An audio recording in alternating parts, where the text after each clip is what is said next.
Bonsoir Marion Maréchal. Bonsoir. Merci beaucoup d'avoir accepté l'invitation de BFM TV pour cette première interview depuis l'annonce de votre ralliement à Éric Zemmour. Benjamin Duhamel, journaliste politique de BFM TV, nous a rejoint. Et d'abord, bien sûr, ce 13e jour de guerre en Ukraine. Une attaque russe a fait aujourd'hui au moins 21 morts à Soumy, à 350 km au nord-est de Kiev. Parmi les victimes, 2 enfants. Il s'agit d'un bilan provisoire communiqué par le parquet régional ukrainien. Que vous inspire cette guerre menée par Vladimir Poutine et comment qualifiez-vous cette invasion ? Ah mais la situation est proprement déplorable en premier lieu évidemment pour les Ukrainiens et pour l'Ukraine. Moi je crains, si vous voulez, la volonté de la Russie de vouloir créer un effet de sidération jusqu'à peut-être aller faire tomber le gouvernement ukrainien qui fait partie des objectifs éventuellement du gouvernement russe.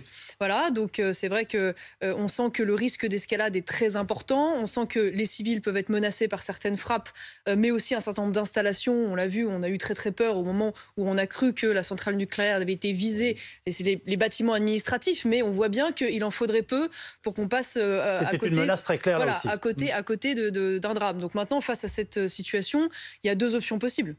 Soit on va vers une escalade avec une espèce de course aux provocations, aux sanctions, avec des discours de va-t-en-guerre, comme on a pu entendre dans la bouche notamment de notre ministre de l'économie Bruno Le Maire, ou bien on tente la médiation. Propos sur lesquels il est revenu. Mais tout à fait, parce que je pense qu'il a mesuré qu'avec ce type de propos outranciers, malheureusement, la riposte russe risque de ne pas être indolore pour les Français et l'Europe, notamment, vous le savez, sur le plan énergétique, agricole ou des matières premières. Donc c'est vrai que c'est une donnée malheureusement à prendre en compte. Et ça veut dire qu'il ne faut pas faire de sanctions si vous mettez en avant le risque qu'il y ait un effet au moment où on s'interroge beaucoup pour au contraire les renforcer. Ce que je crois, c'est qu'il faut en tout cas les calibrer de telle manière que nous ne nous retrouverons pas dans une situation dramatique sur le plan social parce que précisément nous n'avons pas été capables d'anticiper les conséquences. Je parlais du plan énergétique, on peut parler évidemment du gaz, du pétrole et des matières premières, mais on pourrait également parler des conséquences sur le secteur bancaire qui pourrait advenir s'il y avait une application inconsidérée du blocage du système SWIFT. Je dis ça pourquoi ? Parce que donc nous avons cette posture-là, qui manifestement aujourd'hui est la posture de la présidente de la Commission européenne, qui aujourd'hui explique qu'elle a amorcé l'intégration de l'Ukraine dans l'OTAN, en tout cas la candidature et l'étude de la candidature. Sur quelle légitimité, on ne sait pas. Vous n'y êtes pas favorable, donc. Je ne crois pas que ce soit un bon signal envoyé au moment où justement on essaye d'avancer vers une médiation et on espère que à la fois le gouvernement ukrainien et la Russie puissent faire chacun un pas pour amorcer la désescalade et revenir à la paix. Moi je suis quand même étonnée, si vous voulez, que l'Union européenne et cette présidente de la Commission, sans avoir consulté les nations, sans savoir même si cette posture est majoritaire au sein des nations, puisse aller aussi loin dans ce type de déclaration. Est-ce que vous condamnez sans ambiguïté cette attaque contre l'Ukraine de la Russie ? Ah bien sûr, non mais évidemment. C'est important qu'on vous entende le dire. Alors évidemment, pour une raison simple, c'est qu'il y a une violation aujourd'hui manifeste du droit international et donc de la violation de l'intégrité du territoire et des frontières. Ce qui, si vous voulez, est compliqué dans ce sujet, c'est qu'il y a eu des procès d'intention pour une raison qui est simple, c'est que parfois on n'a pas fait la distinction entre l'explication, c'est-à-dire les explications qui nous ont conduits à cette situation dramatique, à l'attitude de la Russie, dans des responsabilités qui pouvaient parfois être partagées côté russe, côté ukrainien ou côté européen, et les solutions.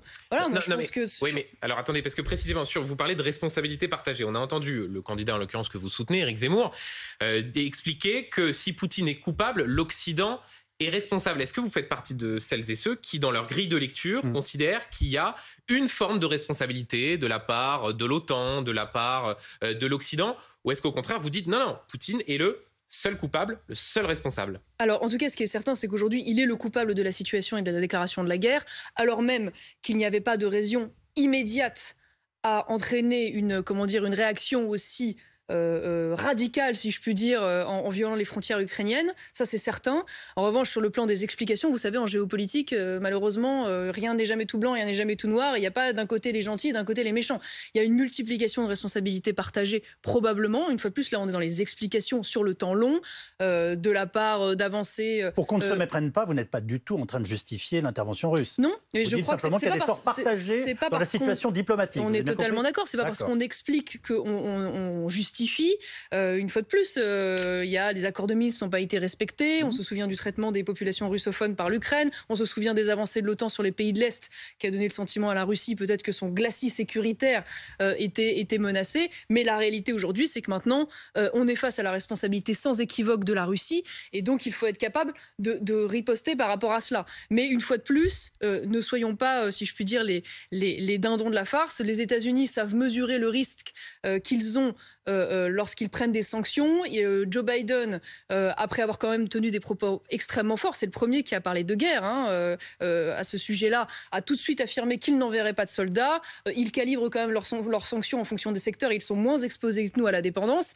Donc les Européens, je pense, doivent avoir aussi cette démarche raisonnable et ne pas transformer cette guerre en argument électoral, en particulier en France. Madame Maréchal, on vous pose la question aussi parce que dans votre camp, on a retrouvé certaines déclarations qui pouvaient laisser penser qu'il y avait une forme de complaisance à l'égard de la Russie de M. Poutine. Voilà ce que vous disiez en 2014. Ce qui est sûr, c'est que M. Poutine est un patriote, il défend les intérêts de son pays et je dois dire que ça fonctionne plutôt bien. Vous rajoutiez, la Russie, contrairement à ce qu'on dit, n'est pas une dictature. Est-ce qu'avec le recul, vous vous dites qu'il y avait une forme d'erreur de jugement? Est-ce que par exemple, vous rediriez aujourd'hui que la Russie n'est pas une dictature?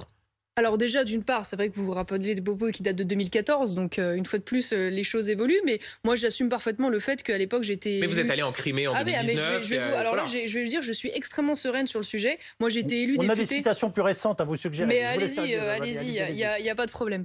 J'ai été élue députée, comme vous le savez, de 2012 à 2017. Dans ce cadre-là, je faisais partie notamment du groupe d'amitié franco-russe, donc j'ai été amenée à me rendre en Russie, à rencontrer des responsables politiques russes, comme d'ailleurs je l'ai fait en Allemagne, en Suède, en Italie, en Espagne. Enfin, voilà. J'assume avoir et faire partie d'une ligne qui considérait qu'il fallait défendre l'idée d'un monde multipolaire, d'un monde équilibré et en Europe pouvoir travailler de concert également avec la Russie. Vladimir Poutine est un dictateur aujourd'hui ou pas? Ce qui est sûr, c'est qu'aujourd'hui, en Russie, vous avez un régime qu'on appelle autoritaire. Voilà. Donc pas La dictature, pour moi, c'est un régime totalitaire. Donc c'est une différence de nuance qui est une différence de degré. Je suis totalement d'accord avec vous.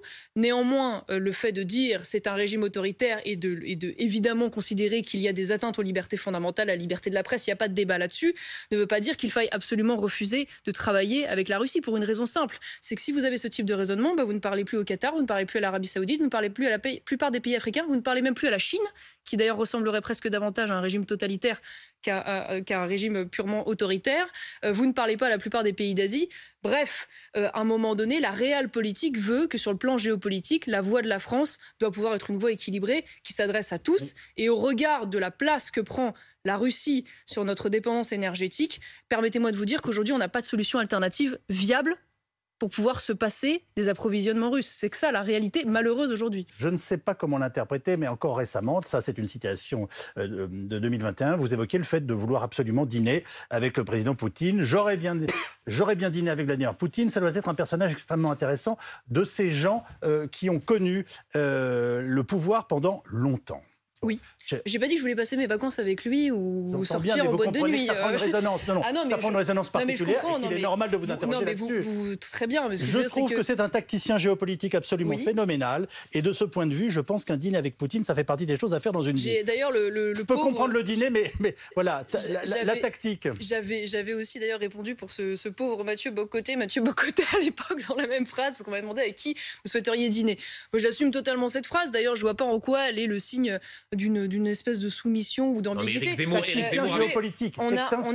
Tacticien géopolitique. Et puis, en fait, vous assumez cette admiration. C'est un tacticien géopolitique, mais ça ne veut pas dire que je suis d'accord avec sa tactique ou que je souhaite que la France soit alignée sur sa tactique. Moi, ce qui est intéressant, ce que je voulais dire à travers cette phrase, et je l'assume, j'ai pas de problème, c'est que c'est un homme qui exerce le pouvoir depuis longtemps et qui a une pratique du pouvoir. Je pense que oui, passer un dîner, ça doit pas être inintéressant. Voilà, mais c'est pas. Il faut être capable de remettre les propos dans leur contexte. Il y a quelques années, sans que ça se transforme immédiatement en procès de soumission et d'intention. C'est pour ça que nous vous posons ces questions. Mais vous avez raison, et ça me permet de clarifier, alors je le dis clairement maintenant, il n'y a pas de ma part une quelconque volonté d'aligner la France sur les intérêts russes, pas plus qu'envers d'autres puissances, que les choses soient dites et entendues. Une fois de plus, c'est pas parce qu'on essaye de défendre l'idée d'un monde multipolaire qu'on est nécessairement le lobbyiste d'intérêts étrangers. C'est un procès ridicule. On vous voit lors de vos voyages en Russie, et Benjamin, une question à vous poser. Mais juste pour être très clair, Vladimir Poutine n'est pas un dictateur. C'est ce que vous dites. Vous refusez d'accoler le mot dictateur. J'ai pas dit ça, non, mais si vous voulez, je peux vous dire que c'est un dictateur. Ce que je vous dis, c'est que c'est un régime autoritaire. Je peux pas vous dire mieux. Autoritaire, voilà, ce n'est pas une dictature. Une dictature, pour moi, c'est un régime totalitaire. Et la Russie n'est pas un régime totalitaire. Mais en tout cas, ce qui est sûr, c'est qu'en Russie, les libertés sont pas toutes respectées comme elles devraient l'être. Plus que ça, la presse. Si vous voulez absolument avoir votre phrase. Non, mais c'est une question. Non, mais donc je vous réponds. C'est une question parce que le Rassemblement national a évolué. Désormais, Jordan Bardella, par exemple, dit oui, c'est un dictateur. Éric Zemmour lui refuse de dire que Vladimir Poutine est un dictateur. Donc vous voyez bien que le débat politique. Parce que après, c'est le terme d'une qualification, si vous voulez, politique. Donc voilà. Après, ce qui est marrant, c'est qu'on se pose jamais ce genre de questions à l'égard de la Chine. Je veux dire, la Chine aujourd'hui qui porte aussi des atteintes très très graves aux libertés fondamentales, et ce n'est pas mieux, qui est reçu au Forum économique de Davos, devant tous les grands responsables du monde, avec les honneurs, qui a même d'ailleurs une UDT du Forum économique en Chine qui est reçue. C'est marrant, j'ai pas entendu qu'on impose de ce genre de propos. Voilà, c'est juste ça qui m'interpelle. Éric Zemmour a choqué la semaine dernière en expliquant qu'il était opposé à l'accueil en France des réfugiés ukrainiens. Il est ensuite revenu dessus en expliquant dimanche à Toulon que ceux qui le souhaitaient pourraient venir si les maires étaient d'accord. Mais pour autant, ce matin, écoutez ce qu'il disait sur BFM TV. Ce que je ne veux pas, c'est qu'il y ait un tsunami fondé sur l'émotion, comme il y a eu pour le petit Elan. Et on a eu 1 million, voire plus, d'immigrés syriens qui étaient en plus... avec d'innombrables Algériens, Marocains, Africains qui se... Mais ça veut dire quoi ça veut dire en fait, il y a les carrément franco, il y a une immigration blanche chrétienne, vous dites ok, une immigration arabe musulmane, vous dites non. Absolument. Est-ce que ces déclarations, au fond, même s'il est revenu un petit peu dessus, ne donne pas l'image d'un leader politique brutal, une forme d'inhumanité qui passe à côté de l'émotion sincère des Français qui, effectivement, sont très largement en faveur de l'accueil des réfugiés ukrainiens en France? D'ailleurs, je pense qu'il a bien fait de clarifier et c'est heureux. Moi, je crois que ça reste sous condition. Non, mais moi, je crois que le mérite qu'a Éric Zemmour, et c'est ce qui fait, entre guillemets, le charme de son tempérament, si je puis dire, c'est que c'est un homme qui refuse d'utiliser le malheur des Ukrainiens comme un enjeu électoral ou un enjeu d'image. Voilà, il refuse de capitaliser là-dessus pour valoriser son image dans la course à l'émotion, pour gagner des points, un peu de frais, en faisant des grandes déclarations humanitaires qui ne coûtent pas grand-chose, si je puis dire, aujourd'hui dans le débat. Vous êtes favorable ou pas à l'accueil des réfugiés ukrainiens en France? Moi, je suis totalement en phase avec ce qu'il défend et que je trouve nuancé, mesuré. C'est-à-dire, le principe, c'est de dire aujourd'hui l'immense majorité des Ukrainiens, et tous les reportages, y compris les vôtres, le montrent, souhaitent, et les femmes et les enfants, puisque c'est ce dont on parle dans ces réfugiés de guerre, puisque les hommes restent pour combattre, ce qui est tout à leur honneur, expliquent qu'ils souhaitent rester dans des pays limitrophes, notamment la Pologne, pour pouvoir rester près des familles et rentrer immédiatement. Donc si on veut, non pas se faire plaisir, si je puis dire, mais aider les Ukrainiens en fonction de leurs souhaits, la première chose à faire, et Éric Zemmour l'a dit très clairement, c'est d'envoyer une aide humanitaire, médicale et financière à ces pays, et notamment la Pologne, et de lever les sanctions d'ailleurs financières de l'Union européenne pour qu'ils puissent les accueillir dans des bonnes conditions. Et j'en conclus là, si évidemment derrière, et il l'a précisé et c'est heureux, des Ukrainiens pour X ou Y raison ont envie de venir en France parce qu'ils ont des attaches et de la famille, évidemment qu'il n'y a aucun problème pour leur accorder un statut particulier afin qu'ils puissent venir temporairement sur le territoire le temps que cette guerre prenne fin. Voilà. Marion Maréchal, on parle d'un peuple qui aspire à la liberté, qui se tourne vers nous. C'est pas beaucoup plus compliqué que ça, sans forcément rentrer dans des analyses géopolitiques sur la responsabilité des uns et des autres, à moins que vous daigniez cette liberté aux Ukrainiens. Et pardonnez-moi, et que vous pensez qu'ils méritent et que vous pensez qu'ils méritent ce qui leur arrive, ce qui leur tombe dessus. Ah non, mais moi j'ai jamais dit. Non, mais attendez, excusez-moi. Déjà, il y a une différence entre l'attitude des gouvernements et des peuples. J'ai jamais dit que les Ukrainiens méritaient ce qui leur arrivait. Jamais de la vie. Oui, mais il y a des conséquences à la décision. Pardonnez-moi, il y a des conséquences au fait. Non. Écoutez, oui, mais bon. Non, mais moi, vous venez de nous dire, en gros, on ne doit pas les accueillir. Ah non, c'est pas du tout ce que j'ai dit. Ah non, pas du tout, c'est pas ce que j'ai dit. Ce que j'ai dit, c'est qu'aujourd'hui, l'immense majorité des Ukrainiens souhaitaient rester dans les pays limitrophes. C'est pas une déclaration dans l'absolu que je fais, c'est le résultat de tous les témoignages, de tous les reportages, y compris de votre propre chaîne, qui vont sur place et qui recueillent le souhait de ces Ukrainiens. Donc maintenant, ce que je réponds et ce qu'a dit Éric Zemmour, me semble-t-il, c'est puisque ces Ukrainiens, dans l'immense majorité, veulent cela, aidons-les à pouvoir être accueillis dans de bonnes conditions là où ils souhaitent être accueillis. Et il a précisé, je vois pas ce qu'on peut faire de plus, si des Ukrainiens veulent venir aidé en cela d'ailleurs par la générosité des Français qui se sont spontanément manifestés. Il n'y a pas de difficulté. Et je crois par ailleurs... On voit des images des Ukrainiens arrivant à Metz. Et je crois par ailleurs, et ça me paraît tout à fait logique, qu'il est de la responsabilité des pays européens d'accueillir les réfugiés européens, de la même manière qu'il devrait être de la responsabilité des pays africains d'accueillir les réfugiés africains, et dans le même système de raisonnement que les pays du Moyen-Orient accueillent les réfugiés des pays du Moyen-Orient lorsque c'est le cas. Or, malheureusement, ça n'est pas, si je puis dire, la discipline spontanée qui se fait en cas de guerre. Vous avez donc officialisé votre ralliement ce week-end à Toulon, une grande messe bien orchestrée. Si vous rejoignez aujourd'hui Éric Zemmour, Marion Maréchal, c'est parce que Marine Le Pen ne peut pas gagner. C'est votre analyse de fond? Alors si je rejoins Éric Zemmour, il y a plusieurs raisons à cela. Ça a été l'objet d'une longue réflexion, une décision qui n'a pas été facile, je dois vous l'avouer, pour différentes raisons. Ce que je crois aujourd'hui, c'est qu'Éric Zemmour a de nombreuses cartes en main que Marine Le Pen, entre autres choses, n'a pas. Qui sont des cartes en main politiques, bien évidemment, parce qu'aujourd'hui, c'est un choix de conviction que je fais. Je crois qu'il a une cohérence et une ligne qui est la bonne. Je crois qu'il a une attitude et une volonté de rassemblement et d'union des droites, qui est un chemin, évidemment, pas une fin en soi, qui me semble être une bonne manière d'aborder un potentiel succès électoral. Il a cette capacité à très largement affaiblir le cordon sanitaire, et j'en veux pour preuve le fait qu'un certain nombre d'élus LR de premier plan, je pense notamment à Éric Ciotti, je pense à François-Xavier Bellamy, je pense à des sénateurs tout à fait respectables comme Étienne Blanc, qui expliquent qu'en cas de deuxième tour, Macron, Éric Zemmour, ils voteront Éric Zemmour, et que ça, c'est une avancée politique et symbolique majeure que malheureusement jusqu'alors, le Rassemblement national n'avait pas réussi à obtenir. Marion Maréchal, ce qui a quand même interpellé, c'est que vous disiez en novembre 2021 que la meilleure idée pour vous, c'était qu'au final, on se rallie, le camp national se rallie derrière le ou la mieux placé. Oui. Or, aujourd'hui, dans les sondages, encore un tout à l'heure, un sondage IFOP pour Paris Match, mais Marine Le Pen de mémoire à 18,5, Éric Zemmour à 12,5. Aujourd'hui, la personne la mieux placée pour faire gagner vos idées, c'est Marine Le Pen. Pourquoi est-ce que vous vous ralliez à celui qui aujourd'hui est le moins bien placé et qui est 6 points derrière et qui risque même, c'est l'analyse qu'en fait Marine Le Pen, de faire perdre vos idées et de faire perdre ce camp national? Est-ce qu'il n'y a pas une contradiction? Alors, déjà, je vous remercie de rappeler l'exactitude de mes propos, parce qu'en effet, je n'ai pas dit à l'époque je soutiendrai le mieux placé comme ça. J'ai dit je suis pour une candidature unique derrière le mieux placé, ce que j'assume totalement. Je souhaitais qu'il y ait une candidature unique pour différentes raisons. Il n'y en a pas eu, on ne va pas repasser les plats. Et donc aujourd'hui, un choix s'impose. Voilà. Et ce dont je suis convaincue, c'est qu'en réalité, les sondages, alors évidemment, vous prenez celui où il y a l'écart le plus significatif. Non, mais il y a celui-là, il y en a d'autres. En réalité, Marine Le Pen est assez largement devant. Vous avez raison. Non, mais c'est celui du jour, tout à fait. Même du soir. Mais admettez quand même que depuis quelques semaines, on voit bien qu'il y a -1, -2, égalité, ça repasse devant, ça repasse derrière. Mais ce qui est vrai, vous avez raison, ce sondage, je n'y rien du tout. Mais je ne crois pas qu'il faille arrêter la politique à une photographie de chiffres. Et vous le savez mieux que moi, Nicolas Sarkozy, en 2012 notamment, était donné à un score bien en deçà de ce qu'il a obtenu lorsqu'il était au second tour, et on aurait moultes exemples qui montrent la limite de cet exercice. C'est pour ça qu'une fois de plus, la politique, c'est pas juste une photographie à l'instant T.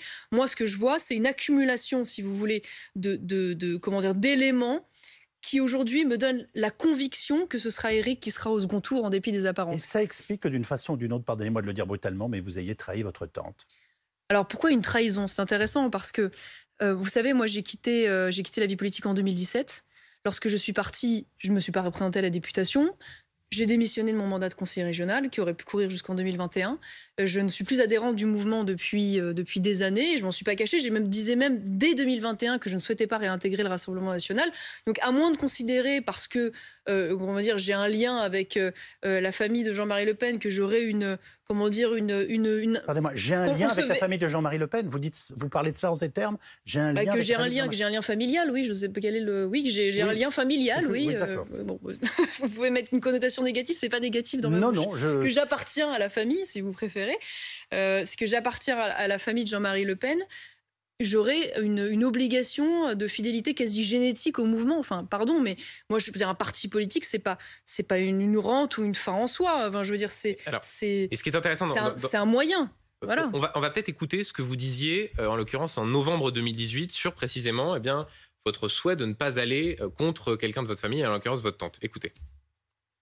Je ne rentrerai jamais dans le jeu d'un conflit avec Marine Le Pen. Je le dis d'autant plus sereinement que moi, j'ai vu la politique atomiser ma famille à toutes les générations. Donc que ce soit d'un point de vue politique, où je trouverais ça totalement détestable, eu égard à la situation des Français, mais aussi d'un point de vue personnel, je n'aurais aucune envie de vivre cela et d'imposer cela dans le débat français. Je trouvais ça assez pathétique. Donc il est évident que je ne me retrouverai jamais dans cette situation. Qu'est-ce qui s'est passé entre novembre 2018 et mars 2022 Ce qui est sûr, c'est que, et d'ailleurs ça je l'ai dit à plusieurs reprises, je n'aurais jamais été candidate face à Marine Le Pen. Et croyez-moi, beaucoup m'ont poussé à le faire à de multiples reprises, notamment après la défaite de 2017. Donc ça, c'est certain que c'est une situation dans laquelle je me serais jamais retrouvée. Mais là, vous êtes de fait je suis partie. Non, mais je suis.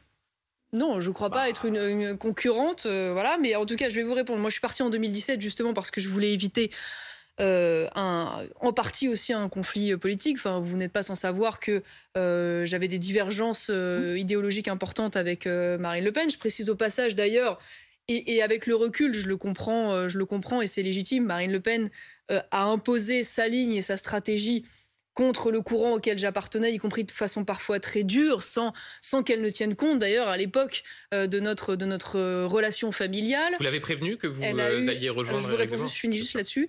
De la même manière, elle a eu cette même attitude à l'égard de Jean-Marie Le Pen. Elle a fait passer ses convictions et ce qu'elle croyait juste avant ses relations familiales. Je dis pas lien parce que ça vous choque. Donc, enfin, vous êtes en train de dire que les trahisons et les divisions, c'est une malédiction familiale chez les Le Pen. Non. Et donc du coup, à partir de là, ça me paraît légitime. Et moi, je suis dans la même démarche aujourd'hui. Et c'est vrai qu'entre-temps, si vous voulez, la situation de la France se dégrade à une telle vitesse que je ne me voyais pas rester en observatrice. Et une fois de plus, je crois... Marion Maréchal. Je crois que les idées que je retrouve chez Éric Zemmour et que je défends depuis très longtemps, aujourd'hui, peuvent arriver aux affaires à travers cette candidature. Donc je ne pouvais pas passer à côté de cette opportunité historique pour notre mouvement. Que lui dites-vous ce soir? Et est-ce que vous ne venez pas de prendre peut-être la décision politique et affective aussi la plus difficile de votre vie?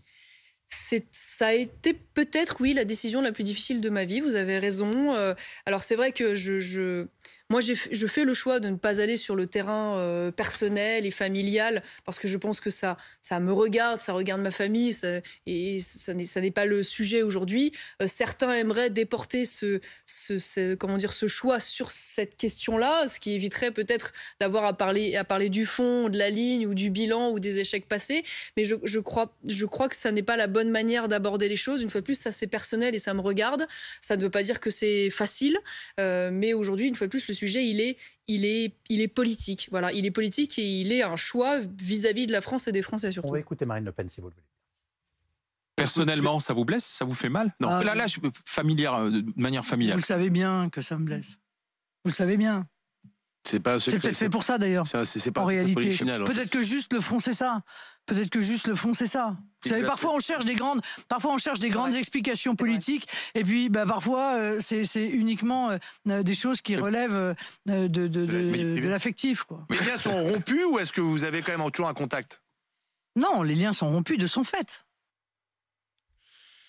Oui, je ne vais pas vous dire que c'est agréable à regarder, mais admettez quand même qu'à 32 ans, vu l'importance et la gravité de ce choix et les conséquences qu'il a, vous avez raison de le rappeler, à la fois sur le personnel et sur le plan politique, que ma motivation ne soit pas uniquement d'embêter Tata. Excusez-moi, mais vous vous doutez bien que c'est quand même au-delà de ça. C'est ce qui semble ressortir de cette déclaration.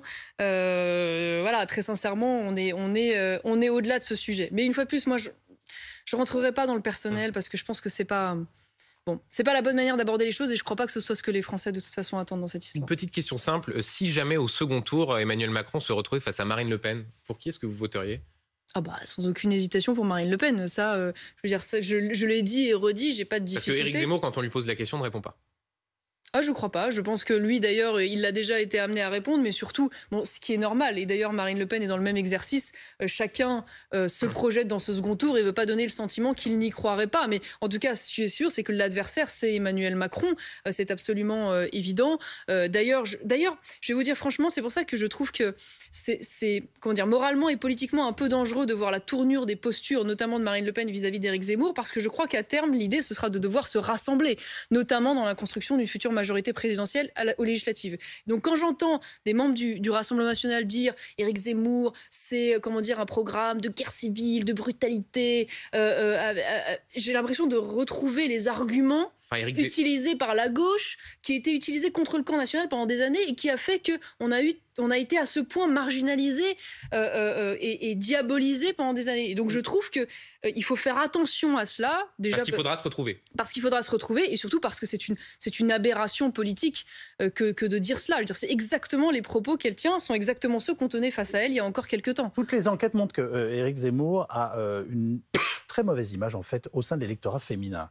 Est-ce que vous acceptez de dire que vous pouvez être aussi une caution féminine d'un candidat qui accumule les provocations sur la place des femmes dans la société? Est-ce que vous en avez conscience en le soutenant et en le ralliant? Je ne suis pas une caution, je ne suis pas une bouée de sauvetage comme j'ai entendu le dire. Marine Le Pen, en l'occurrence. Je ne me suis pas vendue que pour un plat de lentilles et pour de l'argent parce que j'arrive bénévolement dans cette campagne. Je n'ai pas négocié de place. Donc, non, je réfute totalement tous ces termes. Alors oui, je suis une femme de fait.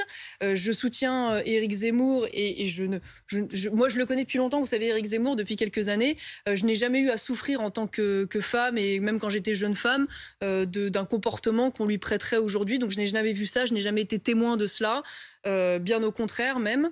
Et surtout, je vois à travers l'homme politique rien qui ne justifie le procès en misogynie qu'on lui prête aujourd'hui dans les propositions qui sont faites de sa part. Voilà, c'est ce qui m'intéresse. Hier soir, Éric Zemmour, je vais vous citer une phrase qu'il a dite sur un plateau télé. Quand il y a un excès de valeur féminine, il y a une faiblesse de la société. Est-ce que ce genre de phrases, vous pourriez les prononcer? Non, tout simplement pour une raison simple. Bon, je vais vous dire franchement, en fait... Non, parce que je comprends le raisonnement qu'il a voulu dire derrière. Moi, ce qui me choque, c'est de faire mousser ça. Et je vais vous dire pourquoi. Moi, je rejoins aujourd'hui un candidat qui est un candidat particulier. C'est le moins qu'on puisse dire. C'est-à-dire que ça n'est pas un homme politique qui est rentré de manière classique et qui a répété ses éléments de langage pendant des années. Éric Zemmour, c'est un homme qui, pendant des années, presque 30 ans, a été intellectuel, essayiste. Il a écrit ses livres, ce qui n'est pas le cas de la plupart des hommes politiques. Et c'est un homme qui, a été journaliste et qui a plu également aux Français et faisait de l'audience à l'époque parce qu'il était capable de mettre des sujets explosifs sur la table, parce qu'il n'avait pas peur du politiquement correct, parce qu'il aimait provoquer, disons-le franchement. Mais est-ce que c'est pas précisément aujourd'hui ce qui lui pose un problème quand on voit l'électorat féminin? Je vais aller au bout, qui n'hésitait pas à bousculer, en disant ce qu'il pensait, en posant des analyses, parce qu'il aime le débat. Voilà, c'est son caractère, il aime ça, il aime le débat, il aime la confrontation. Et donc aujourd'hui, on a un homme qui en quelques semaines et en quelques mois a fait une mue spectaculaire et aujourd'hui se positionne en homme politique avec un programme. Si vous voulez qu'on trouve sur 30 ans des propos sur lesquels faire polémique, vous en trouverez. Non, mais là, c'était hier soir. Mais il reprend simplement les propos qu'il avait développés dans des analyses passées. Il pourrait dire maintenant, je suis un politique, je ne parle plus de ça. La réalité, c'est qu'il reste pour le coup droit dans ses bottes. Mais ce serait ridicule. Enfin, je veux dire, il a posé des analyses. Moi, je trouve plutôt intéressant qu'il continue de les défendre et d'accepter d'aller sur ce terrain-là. Mais c'est vrai que c'est compliqué politiquement à gérer parce qu'on n'a pas l'habitude d'avoir sur le terrain politique ce terrain de l'intellectuel et du combat des idées. Et donc le mix des deux fait qu'évidemment, il est parfois obligé de se justifier sur des analyses d'il y a 10 ans. Vous l'avez évoqué il y a quelques instants. Il aura finalement opéré, en tout cas en ce moment, il opère la jonction entre la droite nationale et la droite qui a dirigé le pays. Éric Ciotti, vous l'avez cité, d'autres peuvent vous rallier demain. Est-ce que ça n'est pas ce que vous êtes tout simplement venu chercher? Car comme vous le pensez, et lui aussi, Marine Le Pen ne peut pas gagner. Pour dire les choses plus simplement, est-ce que vous n'êtes pas là pour récupérer le chantier Zemmour après les élections législatives? Donc ce serait un pari sacrément risqué si on vous écoute, puisque tout le monde me dit que personne ne comprend pourquoi je suis là, eu égard je cherche des explications. Au sondage. Non, en tout cas, ce qui est sûr, c'est que vous avez raison de le rappeler. Éric Zemmour est en train d'opérer là avec succès ce pourquoi moi je me bats depuis très longtemps et ce pourquoi je me battais déjà au sein du Rassemblement national, c'est-à-dire cette idée d'alliance des droites. Une fois de plus, pas comme une fin en soi, mais comme un chemin et un moyen. Déjà, à l'époque, je plaidais pour qu'il y ait des listes... un peu plus direct, vous n'êtes pas là pour lui voler son bébé. Ah non, je ne suis pas là pour lui voler son bébé, c'est pas du tout mon intention. Moi, je viens en allier dans cet écosystème de rassemblement qu'il met en place, en apportant le parcours qui est le mien, les idées qui sont les miennes aussi. Je ne suis pas là demain pour réciter des éléments de langage et devenir un petit perroquet de parti politique, ça ne m'intéresse pas du tout. D'autres transfuges, par exemple Nicolas Beck, Guillaume Pelletier, sont immédiatement devenus vice-présidents, porte-parole. Vous arrivez en disant « moi je suis allié, mais je ne vais pas à Reconquête », peut-être d'ailleurs dans le cadre d'une sorte de micro-parti que vous pourriez créer. ça peut donner l'impression que vous y allez progressivement, mais que vous préférez pas mettre mettre vos œufs dans le même panier. Alors déjà plusieurs choses. La première, c'est que lorsque j'ai quitté la vie politique il y a 5 ans, c'est vrai, je considère que le Rassemblement national ne pouvait plus gagner parce que à de multiples reprises, j'ai fait l'expérience et le constat que de hauts scores ne garantissaient pas la victoire, loin s'en faut. Et j'avais le sentiment à chaque fois qu'on devenait presque malgré nous, parce qu'il n'y avait vraiment pas d'intention, les idiots utiles du maintien du système. Ça veut dire qu'ils étaient bien contents de nous avoir en face parce que mécaniquement, avec les seconds tours, la chose était verrouillée et le paysage politique passé, vous avez raison. Et le paysage politique ne bougeait jamais, la recomposition espérée n'arrivait jamais. Avec Éric Zemmour, j'ai le sentiment qu'enfin il y a une porte qui s'ouvre. Voilà. Alors c'est le début, elle est entrouverte pour l'instant, mais il y a cette opportunité et ce pourquoi je me bats depuis longtemps et c'est pourquoi j'ai envie de tenter cette aventure. Voilà, c'est ce qui m'intéresse.